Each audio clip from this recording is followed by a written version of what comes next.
안녕하세요. 다른 시각으로 성경 보기 빨간약 TV의 리오입니다.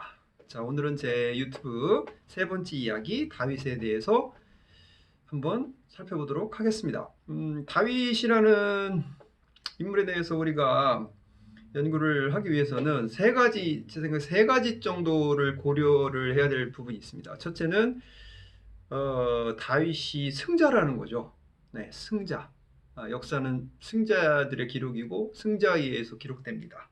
따라서 그 부분을 좀 고려해야 될 필요가 있고, 두 번째는 사무엘서나 열왕기의 기록이 다윗 동시대의 기록이 아니라는 겁니다. 무려 한 400여 년 후에 기록된 책이기 때문에 이런 부분도 한번 고려를 좀 해야 되겠죠. 그 다음에 세 번째는 그 사무엘서나 열왕기서가 갖고 있는 목적에 따라서 다윗에 대한 윤색, 채색, 미화, 우상화, 이런 부분들이 신격화 이런 부분들이 좀 상당히 고려돼야 될 거예요. 자, 요런 세 가지 부분들이 있습니다.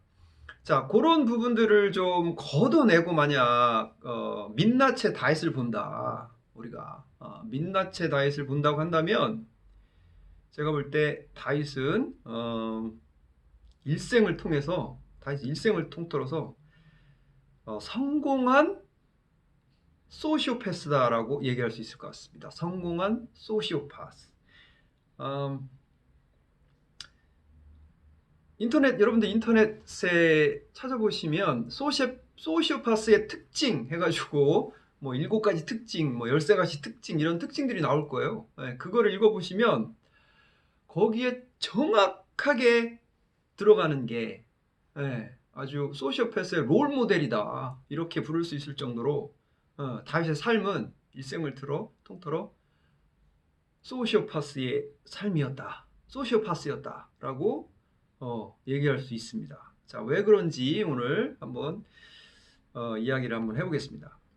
자, 소시오파스의 특징이라고 하면 대충 이런 거죠. 첫째는 일단 가장 큰 문제가 공감력이 부족하다는 거예요. 공감력이 부족해서 양심의 가책을 못 느끼고 그 다음에 그러다 보니까 윤리와 도덕의 개념이 없습니다.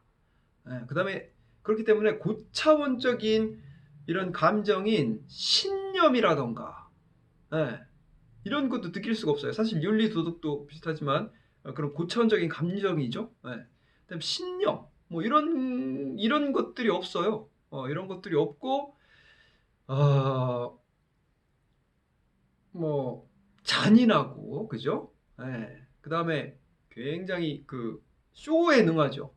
쇼에 능하고 타인을 이용하는 데 능숙하고 굉장히 잘 이용하죠. 그 다음에 가장 큰 특징 중에 하나가 거짓말입니다.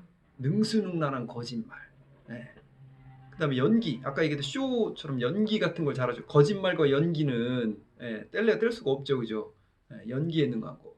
그 다음에 인간과의 관계를 다 파괴시킵니다. 이간질로. 이간질로 파괴시키고. 그 다음에 뭐 자신의 이익을 위해서는 자신이 선이야. 나에게 좋은 건 선, 나에게 나쁜 건 다 악. 이런 거죠. 그러다 보니 막 자신의 이익을 위해서 집단의 위험도 불사한다던가. 네. 그다음에 잘못이 드러날 경우 동정심에 호소한다던가. 뭐 이런 것들이 특징이죠. 그다음에 사람을 수단화하죠. 그죠? 사람을 수단화하고. 대충 소시오패스의 특징이라는 것들이 이런 거죠. 이런 건데 여러분 다윗의 일생을 보면 이 소시오패스의 특징이 다 그대로 드러납니다. 그죠? 그래서 우리가 이제 몇 가지 그런 부분들을 한번 보자면 다윗의 이제 공감 부족으로 해서 양심의 가책 뭐 이런 것들을 못 느껴요. 그 책을 보다 보면 다윗은 도덕 뭐 이런 게 없습니다. 양심의 가책도 없어요. 이것이 나에게 필요하냐 필요하지 않으냐가 판단의 기준입니다.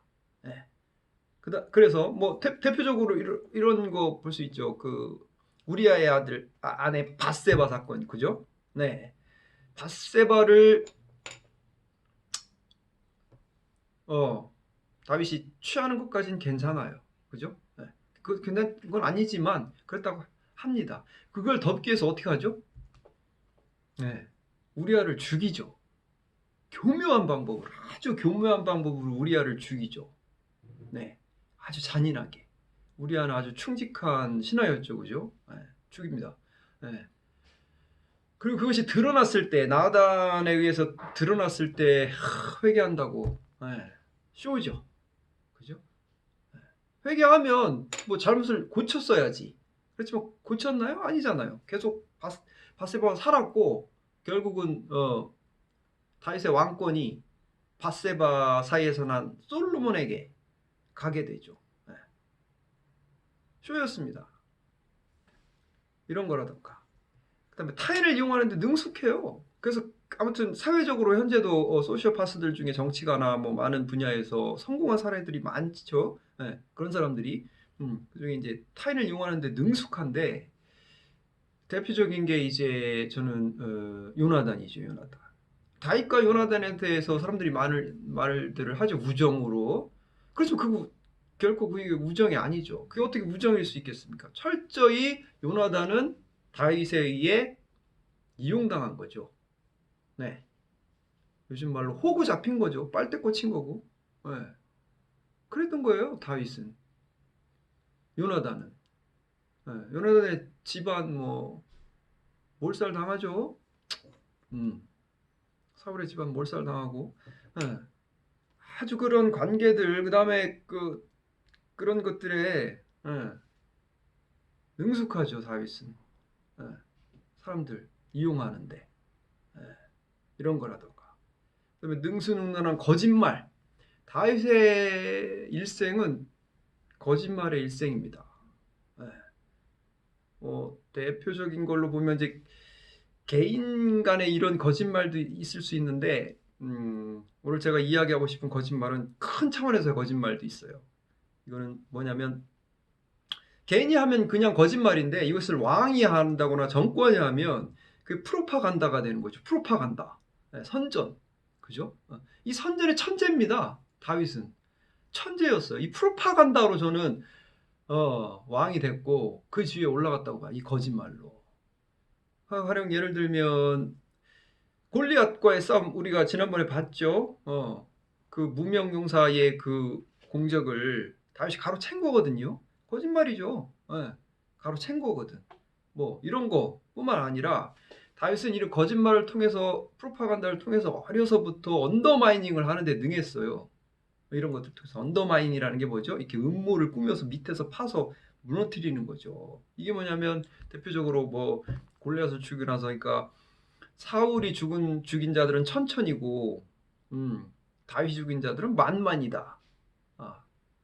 이렇게 뭐 여인들이 노래했다고 나오죠. 제가 볼 때는 이거는 다윗이 의도적으로 퍼뜨린 프로파간다였다라고 저는 봅니다.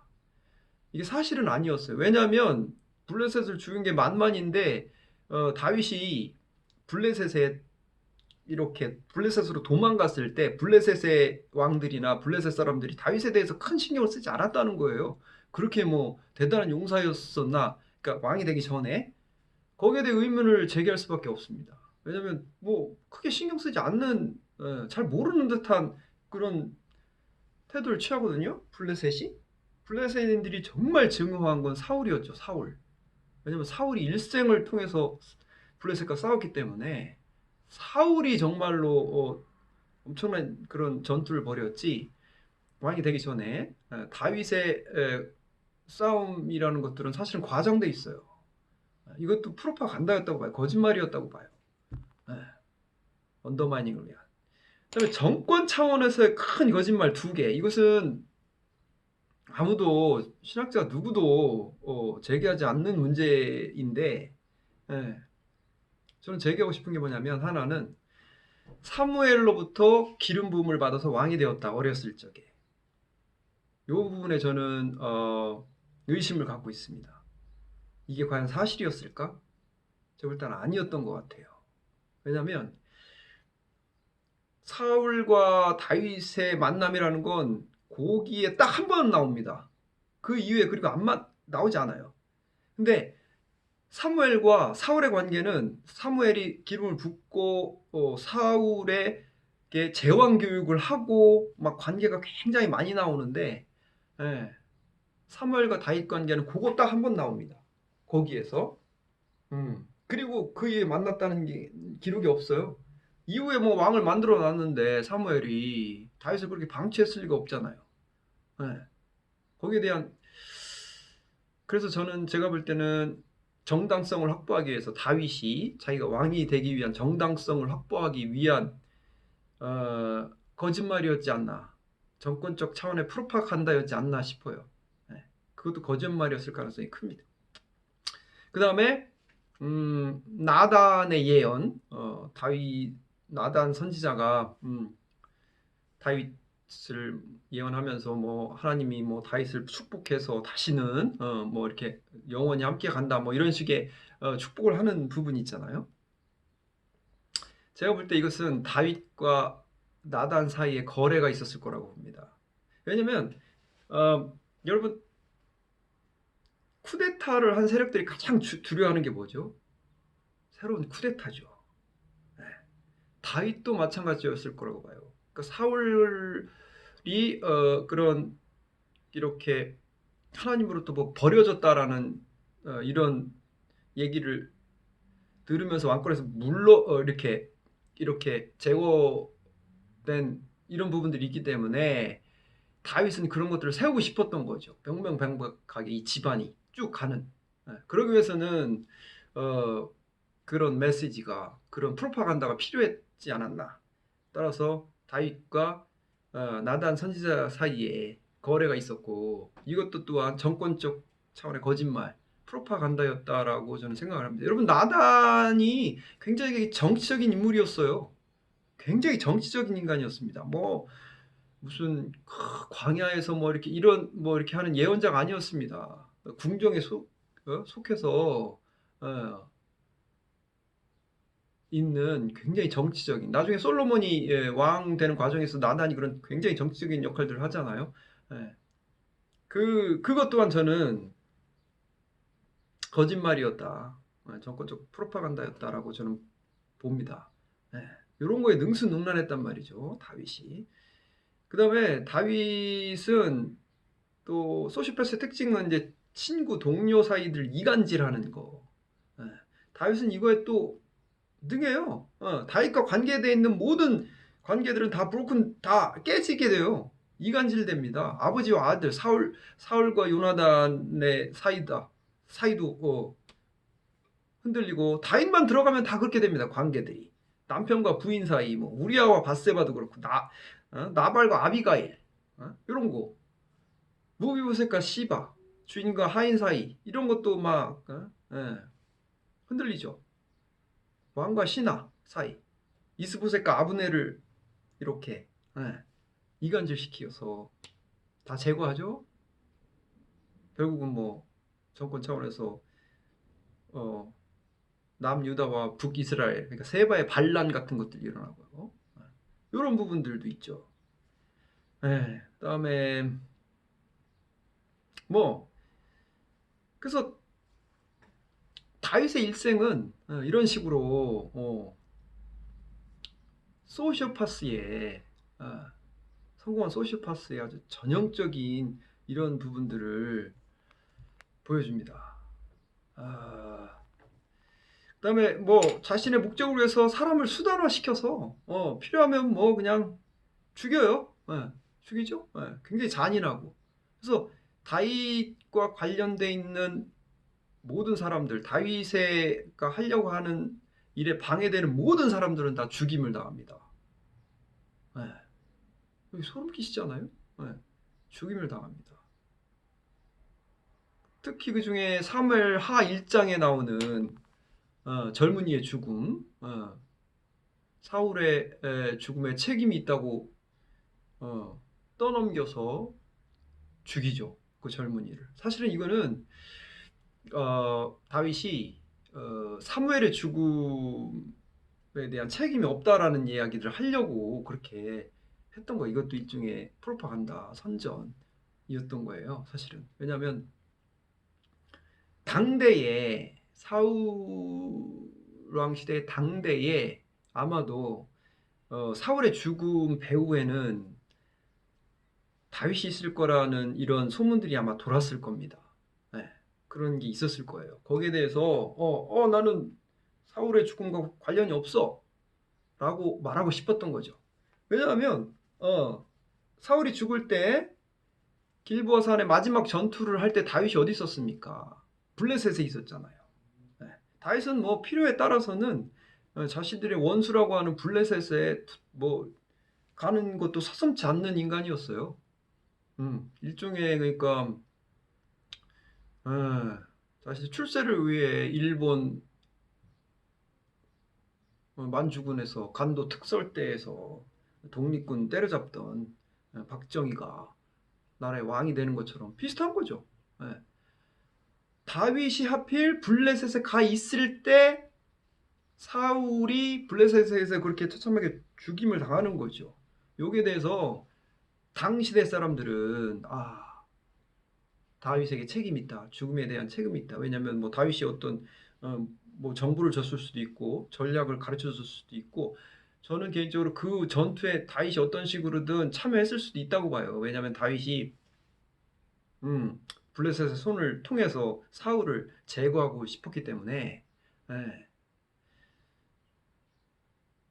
그렇기 때문에 그런 것들에 대한 변명으로 그 젊은이를 죽이죠. 예. 이런 거라던가. 이래서 이게 소시오파스의 아무튼 전형을 보여줘요. 그래서 제가 볼 때는 이것을 눈치채고 이것을 진작부터 알아본 사람이 하나 있었다고 봅니다. 딱 한 사람 있었어요. 그게 누구였냐? 사울이었다. 사울은 알았습니다. 다윗의 그 본질을 꿰뚫어 봤어요.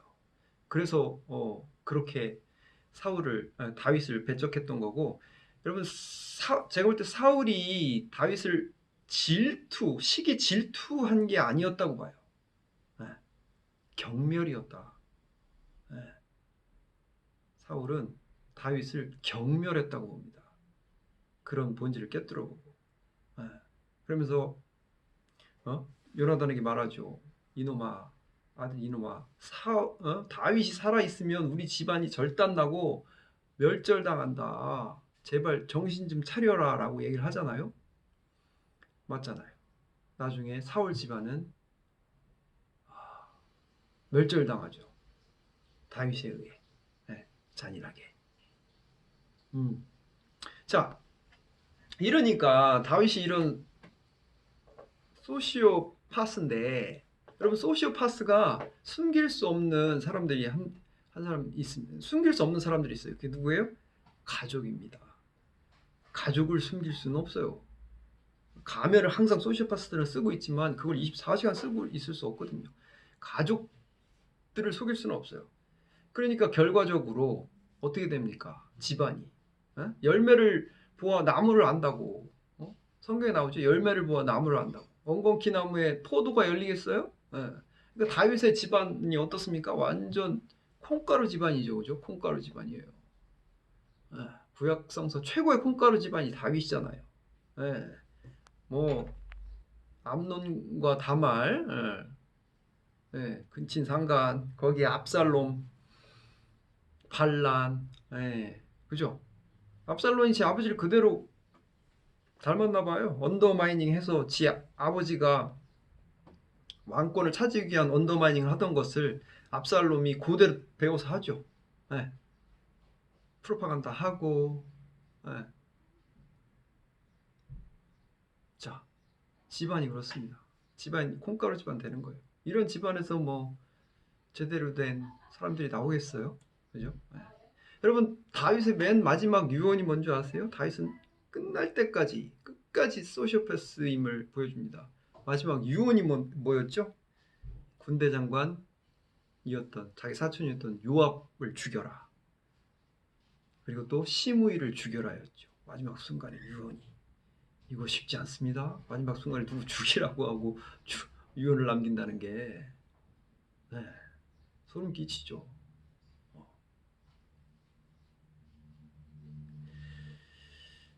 네, 소시오파스 다윗은 그대로 소시오파스였습니다. 이런 것들을 다 제거하고 본다 그러면 네.